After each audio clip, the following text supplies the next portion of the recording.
مشاهدينا الكرام، اهلا وسهلا بكم معنا مباشره من جامعه سيدي عزوز اقليم سيدي قاسم.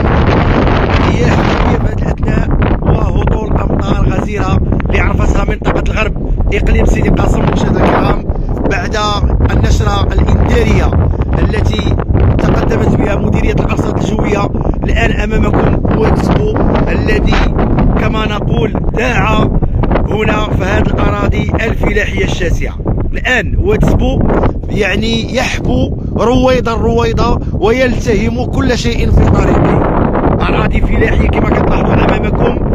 الان حنا كنتواجدوا بواحد الجماعه اللي قريبه نوعا ما من مشرع بالقصيري. كاينه يعني طرق اللي مقطوعه اللي ممكنناش نمروا منها، كاينه مجموعه من الجماعات اللي الان مقطوعه فقط.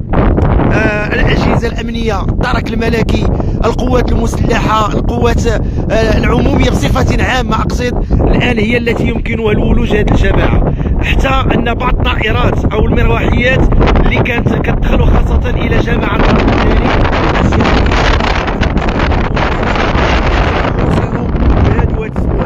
اذا كارثه ما بعدها كارثه. مشاهدينا الكرام، الان مباشره من جامعه سيدي عزوز كما كتلاحظوا دواوير التهمتها المياه.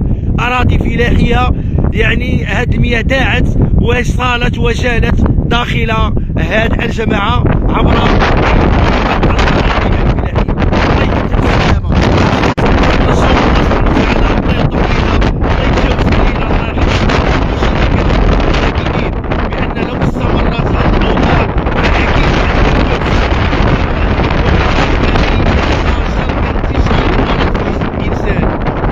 كارثة بين قوسين. هادشي ديال الله سبحانه وتعالى. هناك تدابير احترازية الآن تقامت من طرف السلطات المحلية اللي كتقوم بتنفيذها القوى العمومية.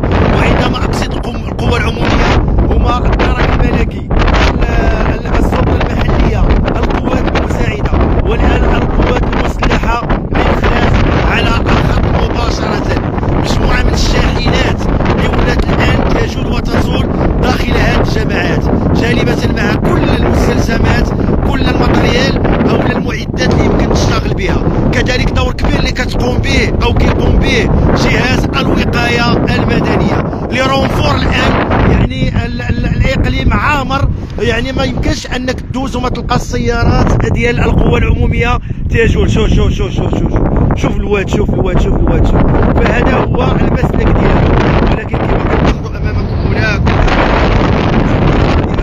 هي بعيده عن المسلك